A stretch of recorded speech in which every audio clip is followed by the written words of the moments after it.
చెప్పేది నీకు పర్ఫెక్ట్గా పట్టుకుంటాయి. నా వయసు వచ్చేప్పటికి నీ బాడీ ఖతర్నాక తయారవుతుంది. అప్పుడు ఎలా ఉంటుంది చెప్పు, ఎంత కష్టపడినా అవసరం ఉండదు. Yes or no? ఇది నేను అనేది. ఇక్కడి నుంచి నువ్వు ప్రారంభించు, ఆటోమేటిక్గా నీ లైఫ్ నుంచి నీ జీవితంలో క్యాప్చర్ చేసుకోగలుగుతావు. డౌటే లేదు. నేను చెప్పాను అంటే దానికి నేను ఏం చెప్పాను, ఆమె లేకుండా ఈ శరీరం 72 గంటలు బతుకుద్దని చెప్పాను. అవునా? ఎవరు మాట్లాడేటండి? నేను వచ్చి 5 రోజులైంది. ఎన్ని రోజులైంది? గట్టిగా చెప్పండి. 5 రోజుల నుంచి నైట్ ఫుడ్ తీసుకున్నాం అడగండి. ఏం తీసుకోండి, మధ్యాహ్నం ఫుడ్ తింటాను అంతే. మళ్ళీ రేపు ఉదయం అంటే మీ క్లాసులు అయిపోయిన తర్వాత ఆల్కహాల్ తీసుకుంటాను. అది కూడా క్యారెట్లు, కీర, దోసకాయ, కొంచెం పుచ్చకాయ, కొంచెం బొప్పాయి, ఆ తర్వాత కొంచెం దానిమ్మ, ఇవి తిని ఏమైనా ఒక 2, 3 అవకాశాన్ని బట్టి తింటా. ఆకలి వేస్తే తింటా, అంటే ఆకలి వేస్తేనే తింటా, దాహం వేస్తేనే తాగుతా. అంత తప్ప టైం అయిపోయింది మనం తినకపోతే నీరసం వచ్చేస్తానే కావాలి మనసులో వచ్చే ప్రసక్తే.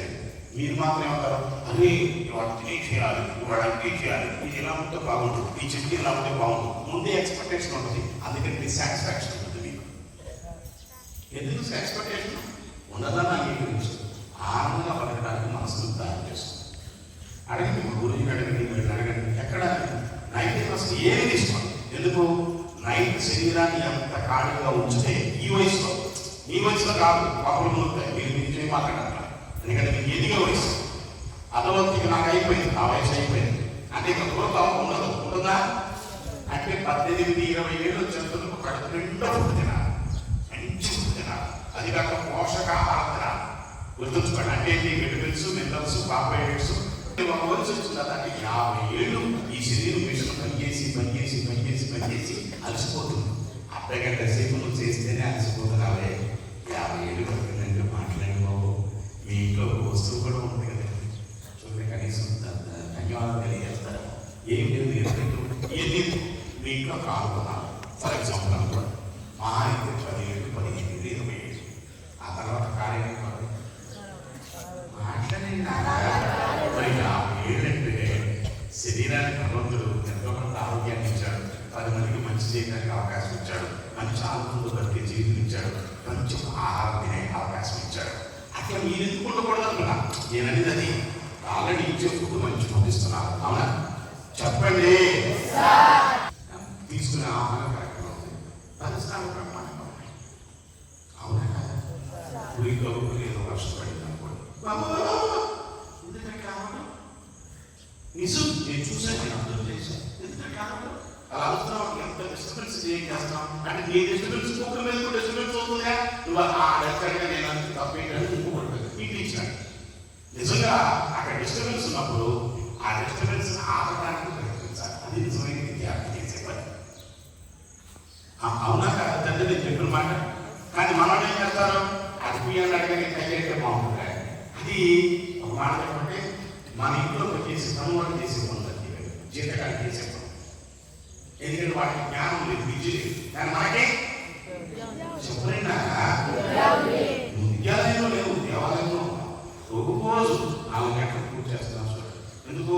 మీరందరూ సుఖశాంతులతో, ఆయురాలతో రకరకాల చెప్పి ఆయన పూజ చేస్తూ ఉంటారు. దానికోసం అక్కడ విగ్రహం ఉందంటే నీలో విగ్రహం వచ్చాయి.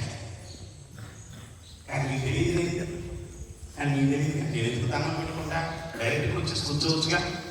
తల్లిని బిడ్డలు ఇచ్చాం, ఆ బిడ్డల్ని సుఖశాంతులతో, ఆయురారోగ్యంతో కలకాలం యథాశక్తివంతులుగా తయారు చేసి ఏకాగ్రతతో ఆనందంగా పరిపూర్ణ ఆత్మీయంతో జీవించే శక్తిని వాటికి ప్రసాదించు.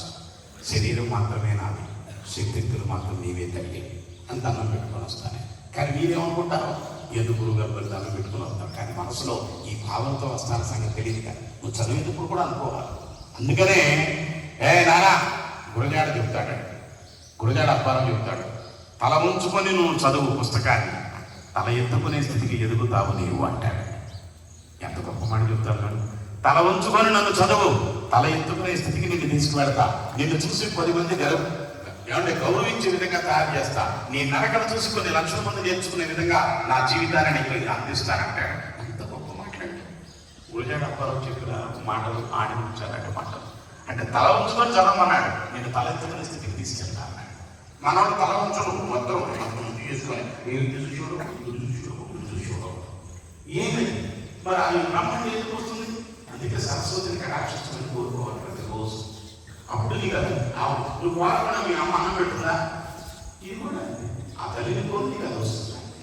నువ్వేమి కోరకుండా ఉంటే చూడు ఇద్దరు కొట్టారు సప్పట్లు. ఎందుకంటే నేను కోరలేదు మా అమ్మడు ఉంటుందని ఈ అమ్మాయి పడుతా అర్థమవుతుందా? ఇప్పటికీ చెబుతున్నా, మీ ఆలోచన మార్చుకోవాలి, మీ జీవన శైలి మార్చుకోవాలి.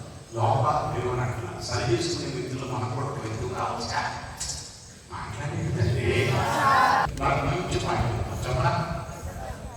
ఆమె ఎప్పుడు ఎంతకాలం బతుకుతుంది? చెప్పండి. నీళ్ళు లేకుండా ఎన్ని గంటలు బతుకుతుంది? 10 నుంచి 12, 13 గంటలు కూడా ఉంటుంది. ఎందుకంటే నైట్ మనం తినేసి పడుకుంటాం కదా, అది ఉదయం వేసేది అంటే మధ్యాహ్నం నీళ్ళు తాగుతాం. ఆ తాగుతూ పెట్టి తాగవచ్చు. యావరేజ్ అయితే అక్కడ ఉండదు. అవునా? ఇప్పుడు మాట్లాడేనా? అవునా? మీరు అయిపోతుంది. మరి శ్వాస లేకుండా చూపిస్తా, మీ వీడియోస్ మొత్తం పెట్టి చూపిస్తా. కళ్ళు తిరిగిపోతే మీకు అంత పిచ్చోడు అనుకుంటున్నారా? అర్థమవుతుంది. పర్ఫెక్ట్గా నేర్చుకోండి. లైఫ్ మీ చేతుల్లో కాకపోతే ఏదో కూడా దాన్ని లేకపోతే ఇప్పుడు ఆ ప్రక్రియ ఇప్పుడు చూపిస్తాను మీకు. నేను ఆ ప్రక్రియ మొత్తం ఇప్పుడు చూపిస్తాను. అద్భుతంగా ఉంటాయి, ఎక్కడ కాంప్రమైజ్ కావాలి. కానీ నేర్చుకోవడం గొప్ప కాదు, ఆచరించడం గొప్ప. అది నేర్చుకోవడం గొప్ప. ఎవరైనా తెలుసుకుంటారు, కానీ ఆచరించడం మాత్రం కొంతమంది అది మనం ఎందుకు కాకూడదు అంటున్నాను నేను అనేది. ఓకేనా? ఎక్కడ టీవీ చూస్తున్నా పెడతారా? ఒకటే చెప్తున్నా, ఎందుకని చెప్పేటప్పుడు వినండి, చేసేటప్పుడు చూడండి, చేయమన్నప్పుడు మాత్రమే చేయండి. ఎందుకన్నా అంటే మీరు చెప్పేటప్పుడు టీచర్ యొక్క ఏమన్నా లెసన్ మీద కాన్సన్ట్రేషన్ పెరుగుతుంది. అంటే ఈ నియమాలను ఎందుకు చెప్తున్నా అంటే నీ లైఫ్లో నీ ఎడ్యుకేషన్ నీకు ఉపయోగపడటం కోసం ఇక్కడ చెప్తున్నా. ఇక్కడ చేసే అక్కడ చేసే పొరపాటు ఎక్కడి నుంచో సరి చేస్తున్నా. తర్వాత కొంతమంది నేను అప్పులు చేసి ఎక్కడ పడితే అక్కడ చిన్న చిన్న కాగితాలు చేస్తున్నా. ఏం మనిషి ప్రభావం లేదు. అప్పుడు కాగితం ఒకటి వేస్టేజ్ వచ్చింది అనుకోండి, చిచ్చేసి ఎప్పుడు పెట్టుకో. డస్ట్బిన్ ఉంది, డస్ట్బిన్ లేదు కదా, ఎవరు పెట్టేసి డస్ట్బిన్ అటు చూసి వాళ్ళకి తీసేవడం తీసేవడం. నేను ఒక మాట చెప్తా, ఈ పరిసరాలు శుభ్రంగా ఉంచుకోవాల్సిన ఎవరు? అబద్ధవాడదు. మరి మీరు ఒక మాట చెప్పిన ఇక్కడ మీరు ఈ శుభ్రత మీ లైఫ్లో మీ కుటుంబంలో శుభ్రత మొదలవుతుంది. ఇంకా చెప్పనా, మీ వీధిలో శుభ్రత మొదలవుతుంది, మీ విలేజ్లో శుభ్రత మొదలవుతుంది, మీ యొక్క సిటీలో శుభ్రత మొదలవుతుంది. అట్లా చేసిన వ్యక్తి ఎవరంటే మెక్సికోలో ఒక 6 years baby, the beautiest city in the world అని ఒక విజన్ పెట్టుకోండి. 6th క్లాస్ నేమ్ మెక్సికో సిటీని మొత్తాన్ని బ్యూటియెస్ట్ సిటీగా మార్చింది. వరల్డ్లో ప్రపంచంలో అత్యంత సుందరమైన నగరం ఏదంటే అమ్మాయి ఇదే చేసింది, వేరే ఏం చేయాల. ఎక్కడ పడితే అక్కడ చిప్పిన కాగితాలు కానీ వేస్ట్గా ఉన్న పదార్థాలు కానీ ఎక్కడ మీరు లేదు. దయచేసి నేను డస్ట్బిన్లో పెడతాను, ఆ డస్ట్బిన్లో వేయండి. మీ ఇంట్లో ఊడి చేసింది పక్క వీధిలో కానీ ఇంట్లో పడేది కాదు, మీ ఇంటి ముందు ఒక డస్ట్బిన్ పెడతాను వేయండి. లేదా నేను కవర్లు తీసుకొని మీ ఇంటికి వస్తా, ఆ వచ్చినప్పుడు మీరు ఎందుకు వాళ్ళ తాతగారు ఆ ఊరికి వేరే ఆ వేరే ఇంటి తాతగారు కూర్చొని ఏడుస్తూ ఉంటాడు. ఎందుకు తాత ఏడుస్తున్నామంటే తాతను ఏమంటూ తెలుసా? ఏమోనమ్మా, ఉదయం నేను మంచిగా అంతా నగరాన్ని మొత్తాన్ని సిద్ధం చేస్తున్నానమ్మా, మళ్ళీ మధ్యాహ్నం సాయంత్రం అయ్యేసరికి అందరూ తీసుకొచ్చి రోడ్ల మీద వీటి మీద ఇష్టం వచ్చినట్టు పడేసేస్తున్నారమ్మా. ఈ జనం ఎప్పుడు మాత్రం ఏంటో నాకు అర్థం కావట్లేదమ్మా, వేరేగా ఉన్నాను కానీ నేను దాన్ని శుభ్రత చేయలేకపోతున్నానని చెప్పేసి ఏడుస్తూ ఉంటే, don't cry grandfather, don't cry, I will take the responsibility of the next city. చిన్న పిల్లలు అన్నమాట. అంటే నువ్వేం చేస్తావు లేదంటే ఈ వయసు వచ్చిన తర్వాత నేనే చేయలేకపోయాను. ఇప్పుడే చెప్పానా, ఇంత వయసు వచ్చిన నేనే చేయలేకపోయాను, నువ్వేం చేస్తావు తల్లి అంటే ఏమంటే తెలుసా? Don't say like that, don't describe me, don't describe నన్ను, దయచేసి ఇచ్చేమా తీసుకొని చేసి చూపిస్తాను అని ఫస్ట్ వాళ్ళ ఇంట్లో ఉన్న వాడికి బాధ్యత చెప్పకుండా ఆ అమ్మాయి ఎవరైనా పడేస్తూ ఉంటే తీసేసి లోపల వ్యక్తిని ఇచ్చి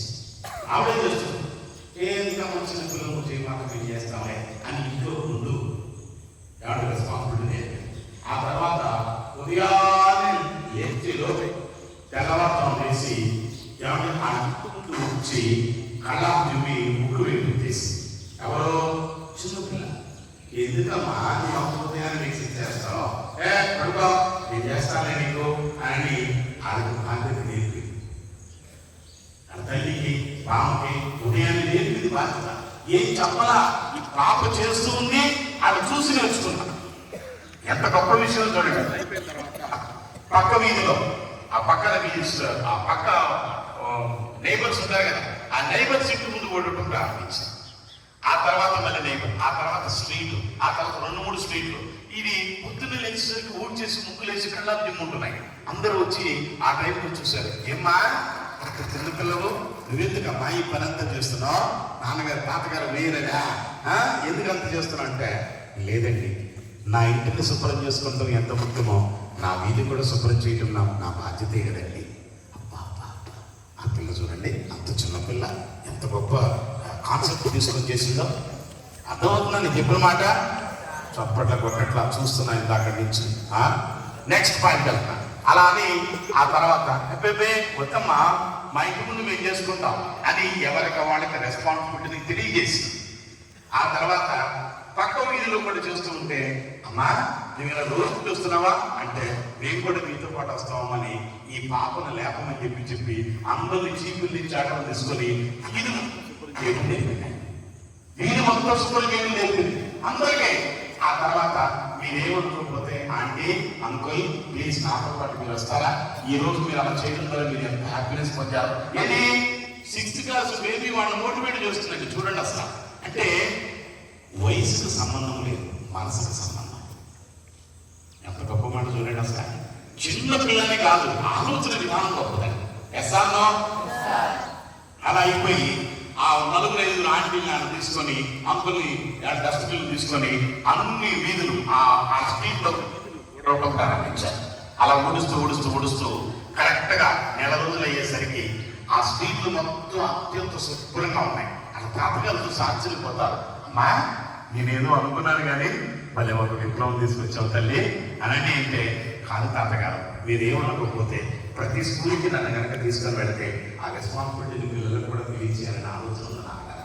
అంటే ఓ పోయినా ప్లీజ్ కమ్ టుడే పోదాం కదా అని ప్రతి స్కూల్కి వెళ్ళి నెక్స్ట్ పాయింట్ వెళ్ళాలన్నా అయిపోయిన తర్వాత స్కూల్కి వెళ్ళి ఆ స్కూల్లో పిల్లలతో చెప్పారు, హలో మై డియర్ ఫ్రెండ్స్, నేను నాకు ఒక స్నేహితుడు, కానీ I take the responsibility of city.